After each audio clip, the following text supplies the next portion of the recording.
So today we have Underrail Expedition Review Subterranean Loading Screen Simulator. Let's react to it. Hey people, Seth here. Are you tired of breathing fresh air and enjoying the sunshine? Kinda. Do you suffer from agoraphobia and hate open spaces? Then why not take a trip down to Underrail? Much like its predecessor, Undertale, this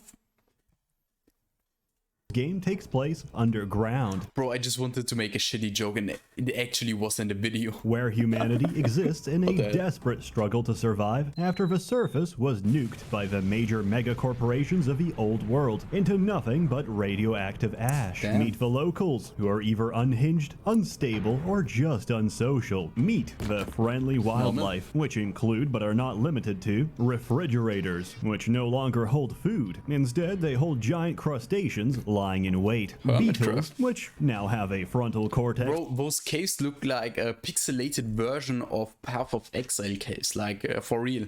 I don't know why I get the vibe, like maybe...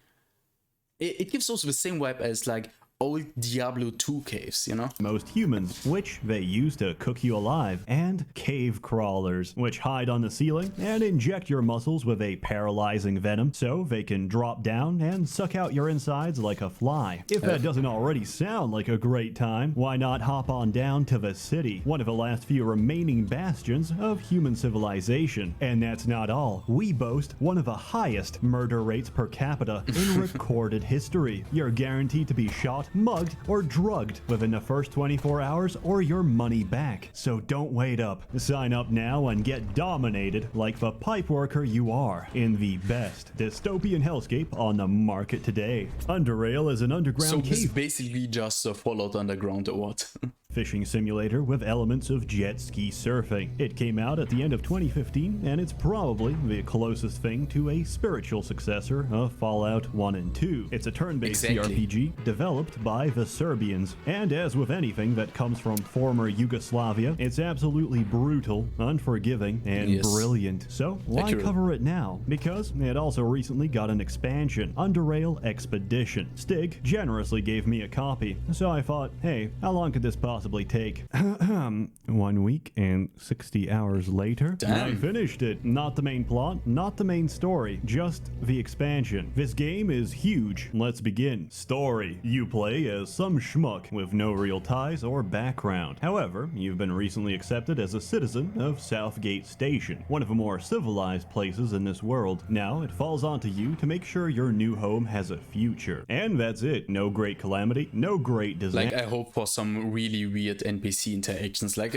not something you normally see in like most RPG games. We're already living in disaster, but we're trying to make the best of it. Good luck out there. You'll need it. Gameplay. Survival is your primary objective. Quests and missions get you paid, but they're always secondary to preserving your own skin. Before you start, you need to make a character, pick an avatar, and then you need to make the difficult choice between Oddity XP and Classic XP. Experts are divided on opinion, so I'll help you make your choice. With Classic XP, you gain experience from committing murder, and you're gonna commit a lot of murder. With Oddity XP, you don't. You gain experience from dumpster diving, finding old pieces of gum, and looking at shopping receipts. What the hell? This doesn't make any sense. Just go for Classic, man. Objectively, Oddity XP is far more realistic, since going through garbage cans and stealing copper wire is how most crackheads level up in real life. It's an experience, and after you experience it once, you'll never want to experience it ever again. Also, don't touch the difficulty. Moving on, you've got skills, perks, and attributes. These are all quite interesting, but I'm not going to explain them. You can't be good at everything, and when logic and reason fails, the only answer you can give is extreme violence. This game doesn't fuck around, and if your build sucks, you're gonna have a bad time. So I strongly recommend you take one of my builds, or builds that I stole from the forums. Doesn't matter which one, they're all pretty good. Combat is a big chunk of the game. Everything is turn-based, so you have to make your you need to like abuse the system in most RPGs because they are so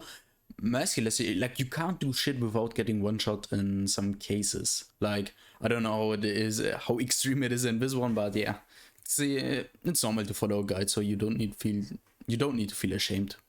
like using those guys. Actions count, since very often you're outmatched, outnumbered, and outgunned. But unlike your enemies, you're capable of thinking for yourself, and despite the odds, you're very capable of dealing with almost every situation. So come prepared and you'll live a long life. Guns, melee weaponry, traps, grenades, improvised tasers, and crossbows are just some of the tools available to you. If that sounds kinda gay, you can just punch the meat off everything instead. Not only that, but your Like, is it like real time, or do you like move in turns? character also has the potential to harness their psionic energy. What's that, you ask? It's actually a very recent mutation which lets humans and other wildlife use magic, and it lets you cook people alive, fry their brains, or strangle them with their own shadow. Why? I don't know, because Underrail takes place in the Harry Potter universe, but instead of wands, you've got implants you inject into your brain, so you can abuse muggles with your mind magic. Thanks, J.K. Rowling. Of course, we can't talk combat without talking about crafting. In most games, crafting is entirely optional. In Underrail, crafting is the difference between life and death. For example, a machine gun, as you may know, is very painful. A single burst at point blank might even zone you out. So what do? We make a tactical vest and shove inside some Kevlar plates. Good work. Now, we don't actually die immediately, so the enemy throws a grenade instead and shreds your internal organs. You're dead. Your money is now being used on the streets to buy both types of crack rocks and crack whores. How do we prevent this? By getting a shield, not the Roman kind, the energy kind. The kind which has different frequency bands and involves a lot of money. The impact velocity of a grenade, extremely high, so we build a high frequency shield. Bullets don't leave a scratch. Grenades, a mild breeze. But a sledgehammer? Yeah, that's still bad for your spine. Also, your shield isn't gonna stop shit, so you die anyway, and your body participates in the free market. Reload and try again. You get the gist of it. Underrail's combat is a massive game of rock, paper, shotgun, which coincidentally gave this game a very bad review because they're not very good at their job. If we go a little further, it's normal. I was a game journalist, so like they aren't really allowed to critique games. For real. A little taste of what you can do. Traps are incredibly lethal, so my current character frequently breaks the Geneva Convention by making improvised chemical bombs that digest and melt people's skin off. Since he's good at chemistry, he can spike grenades with RDX, which can depopulate entire rooms. For anything that doesn't die instantly, we torch the room instead with magnesium. Magnesium burns hotter than petrol, fills the room with screaming charred bodies, and as an added bonus, even burns underwater. The crafting system is so damn good, it even inspired me to start crafting in real life. Now, while this sounds like the beginning of a manifesto, it's actually incredibly fun. The amount of creativity and options make each playthrough very entertaining. Aside from combat, there's no such thing as quest markers, just directions, so you'll have to learn and navigate the underground. Yeah, what I want in an RPG is like, there could be a cave, like with good shit in it, or there could be a cave with just like nothing in it, only some street bandits with some garbage as loot, but there's basically nothing in it which is of some kind of worth. And when there's a cave like which is like extremely rare, and you get the hardest shit. Like this is how it should be. Like if it's realistic, of course. That's no easy task, and it's very easy to get lost, which is why Stig made a world map to help you orient yourself. It's very handy. As strange as it sounds, there's actually zero reason for you to explore. The places you have to be, the places you want to be, are easy to find. Any place off a beaten path is a place you don't want to be. Here's an example. There's nothing there. At least, nothing good. Just a lot of pain, a lot of venom, and a lot of antidotes you have to burn through for absolutely no reward. I just talked about it. This is exactly what I mean. Caves are just that. Caves. What did you expect? In summary, the caves suck. Don't go there. Also, they remind me a lot of my own apartment. The ceiling recently fell off because of flooding. Did they repair it? No, they just stuffed it with cotton. And everybody pretends we don't have a problem. But at night, we can hear it. I can hear it. Scraping about and gnawing on the pipes. We've got a hobbit living in the crawl space. And it's hungry. This isn't a cry for help, I just wanted to explain my life situation. Anyways, I just leave it some chicken bones or whatever. Usually he's pretty happy with that. There's not too many quests in this game, but most of them are quite long, and usually have multiple ways to solve them. For example, there's one quest where you have to investigate the serial murders taking place in town. After counting the possibilities, there's 5 different ways to solve it. In one of them, you can discover the bodies, download the serial killer's documents as proof of their guilt, and turn them into the authorities. The other 4 involve you being a dumbass and getting drugged by the serial killer. They strip you of your belongings, push you down a shaft, naked and defenseless, into their murder bunker. If you're too slow, they'll walk down and cut you to pieces. If you aren't, you can grab a flashbang, stun them, and crawl into the ventilation system. Once inside, you can either lockpick the safe on their weapons locker and gun them down, put together a weapon to defend yourself, pull apart the fuse box and electrocute them, or hack the bunker's defense systems to gun them down remotely. And like so many possibilities in RPG. This is what I'm missing. Imagine this in like in a 3D kind of environment. Like it would be hard, like but it would be creative and would be fun as fuck, man.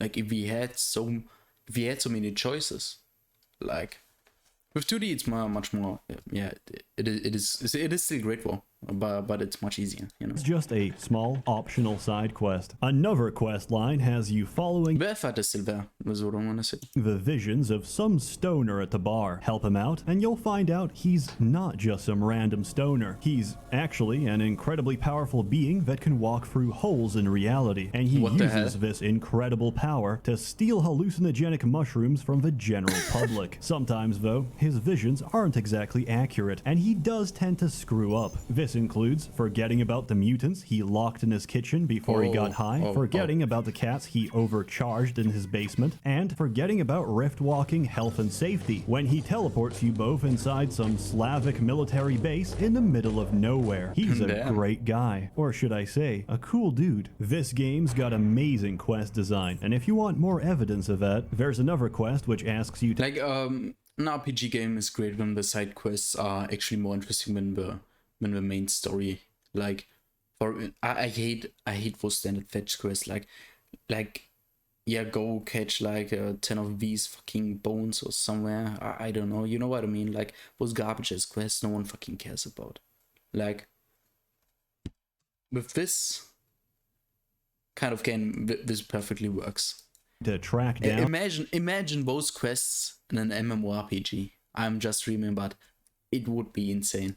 And kill some gigantic savage living among the rat hounds, the self-proclaimed king of the rat hounds. Once there, if you're charismatic enough, he might offer you an alternative. You see, the king of the rat hounds has no queen, so you can go off and kidnap some guy's wife. Why? I don't know. That's not important. What's important is that you can provide some crazy caveman breeding material and ruin some woman's life just to see what happens.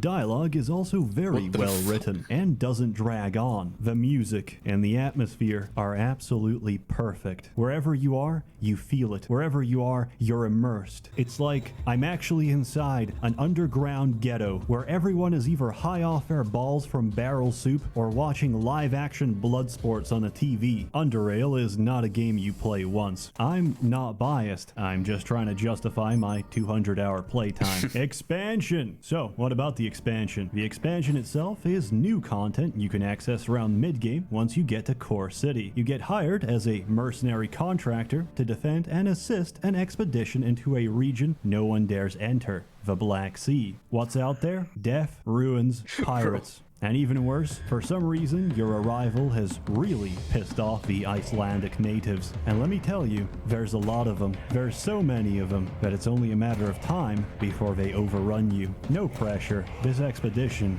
was doomed from the start. You also get some sick jet skis and jet ski combat, where you throw surfer dude bro pirates off their skis and watch them drown in the abyss. In Underrail, nobody knows how to swim. And there's a lot of designs. You can buy anything from the boomer core blazer, the Shark with built-in torpedo systems, to the miniature naval tank Devastator, which is quite self-explanatory and very much lives up to its name. Jet ski surfing is the main way to get around an expedition, and there's some memorable locations. Old facilities filled with malfunctioning AI, eldritch abominations, and tribal burial grounds where you can spend half an hour pulling bodies out of swamp juice. The expansion dialogue is also amazing. You can spend half an hour deciphering native language and debating philosophy with the elderly. In general, this expansion is amazing. But I never mentioned, why are you here? What exactly are you looking for? And more importantly, why won't anyone tell you? Those are answers you can only find for yourself. And once you find what you're looking for, you should ask yourself a question. Should I bring it back? Or was it buried for a reason? Criticism. Originally, I had some bad things to say as well, but you know what? I don't care anymore, because the expansion broke me. So if my voice betrays any hint of emotion, that's because I don't handle existentialism very well. And when a man starts to question everything, you might not like the answers you find. Final score. I came for a post-apocalypse CRPG. Instead, I got an exploration of a human condition, of you, me, and this entire species, what drives us, and more importantly, where our species is heading if we're not careful. Also, doused philosophy. It's a great game, it's a difficult game, and it's not for everyone. But if you've got the time and patience, it's a very transcendental experience. That is, if you can look past the bad and forgive the tedious. I give it a completely arbitrary score. You can grab a copy of a game and the expansion on Steam or GOG. And if Stig actually followed my advice, it's probably on sale already. As always, more content to come, so stay tuned. I might disappear for a little while, since I forgot what outside looks like. I heard it's quite bright out there. A warm thanks to the many members of the Merchants Guild, generously funding and bankrolling these videos, despite their lack of any kind of real value. You're all truly wonderful. Have a good one. Perfect, man. Like, this is good shit. Every single time I watch a Seth video, this is good cheating. If you wanna see, bro, why is this a military parade? Like, what the hell? If you wanna see more of these reactions, man, you know what to do. Just leave a like and sub. Seth is physically incapable of playing anything that doesn't contain either black market or organ trading or Soviet depression. What a lad. Okay, this is true, man. But those games are great. Like those depressing games, man. I love that shit. Like something like Stalker. More darker ones, like.